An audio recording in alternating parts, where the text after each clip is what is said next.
those into account. Also, like, I always encourage students to put anything in possible they can on their extracurricular activities, whether it's like, you know, you did service or you worked a job or, you know, you went on a service trip or anything like that, any clubs and organizations or sports that you're involved in, put anything that you can on there, because we definitely look over that stuff. We definitely are reading those essays, and we're definitely looking at those recommendations from your teacher and counselors as well. But in terms of like the SAT and the ACT, we really kind of wait on College Board for that stuff, just in terms of like how they're going to administer that and score that and whatnot. However, we did just go test optional last year, which we've been, you know, really thankful for and really proud of. The only things that require test scores for us would be if you're applying for competitive scholarships, if you're applying for the honors program, or if you're applying for the nursing school, which is definitely a competitive program. But other than that, if you feel like your test scores don't represent you well as a student, you don't have to submit them. Okay, and then if, like here, where some students are having a hard time getting a test site, this is even before everything started happening, is that something that they should reach out and contact you or their admissions office to say, hey, can I take it at this day or that day because the earliest one I can? So my best advice would definitely to let your admissions counselor know about that, and definitely keep that conversation up. In terms of what we can do, I'm really not sure since we are like a separate entity of College Board, but definitely keeping us in the loop helps us and helps you in the long run as well. Yeah, no, I know that's a problem and stressing out a lot of students nationwide about that. But I'm glad that majority of your information for the application is test optional, and that's ongoing, correct? Except for those certain programs. That's fantastic. So happy to hear that. Now, for those of us who live in warmer weather, let's say in California, what should students expect about the weather at Xavier University? Yeah, so, I mean, being a California native, that is definitely something that I had to adjust to when I moved to Xavier. Right off the bat, I would definitely say have a winter coat and have winter boots. I know that's like a really foreign thing for California students, depending on where you live. But having those just in case is definitely nice. But Cincinnati is actually really interesting in its weather because it doesn't get a whole lot of snowfall like the rest of Ohio or the rest of the Midwest does. You know, we don't really have that lake effect, so it doesn't get as cold as some other parts. But we have these, we're also very close, like on the southern border, so, you know, we definitely have that humidity. But other than that, the winters are really not that bad here. Obviously, you'll get ice and a couple flurries and maybe 1 or 2 days of like full-on snow. But other than that, the winters are pretty tame here, which, you know, is definitely something to appreciate. Oh, it is. So, and then do you guys start later after the Christmas or December break? We do usually, yes.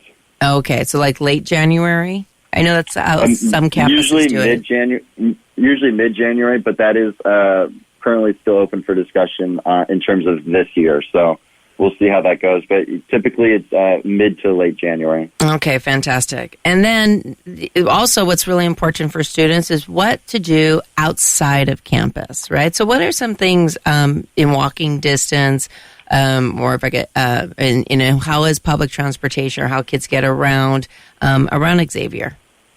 Definitely. So in terms of transportation, there is public transportation.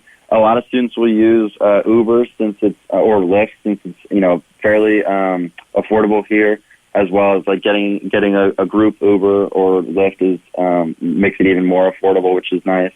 A lot of students will just have cars by the time they're juniors and seniors, or they'll have friends or roommates that have cars that'll kind of drive them around, which is definitely a big plus.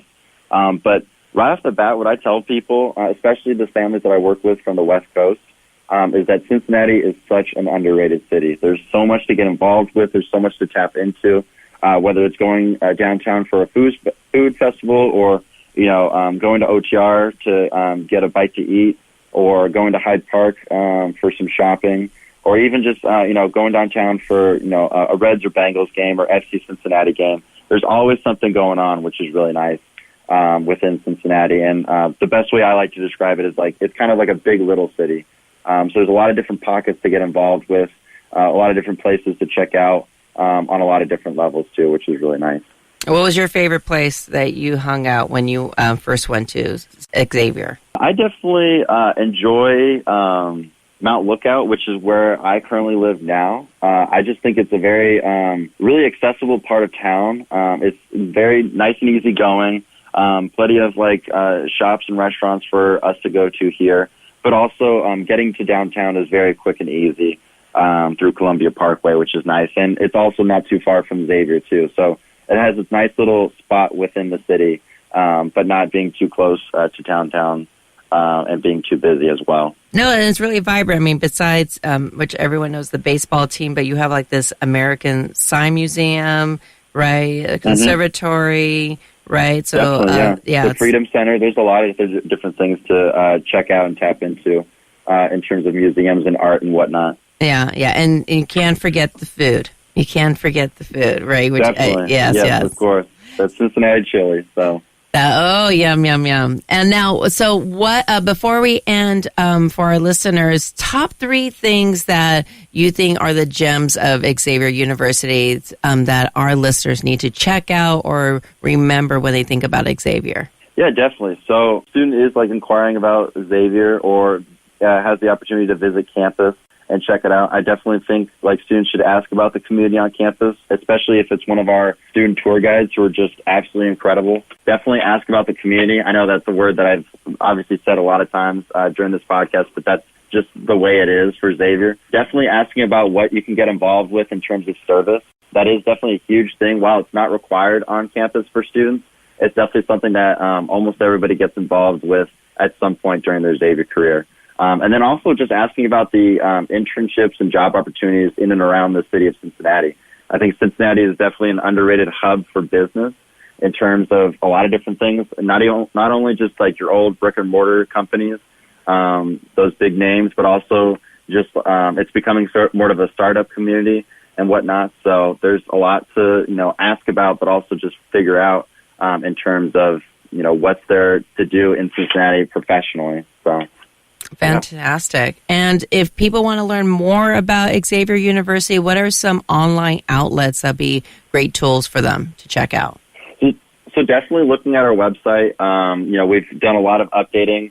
Even before the pandemic happened, we've been updating it, but now we've definitely hit full throttle. So there's a lot of different opportunities to get to know Xavier, not only from us, the staff, but also from current students who we like to utilize. As well as other departments. So definitely checking out the website and just keeping up to date with that.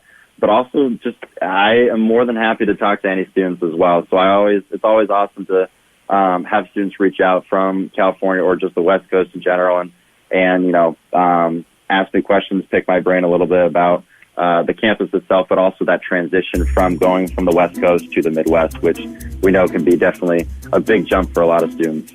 Right. And to remind all our listeners out there, if you want to know who your rep is for your area, just go to the campus website, put in college rep or admission staff, and that listing's there. I think a lot of times some students how do I find out who it is? And it's just the power of the internet. It's so important. Mm-hmm. So it's right over there. Definitely, yeah. Definitely. Yeah, and it's easy to find out who your admissions counselor is. So you can start that conversation because that's our main job. Our main job is working with our students, getting to know them, and getting any information we can for them in terms of our universities.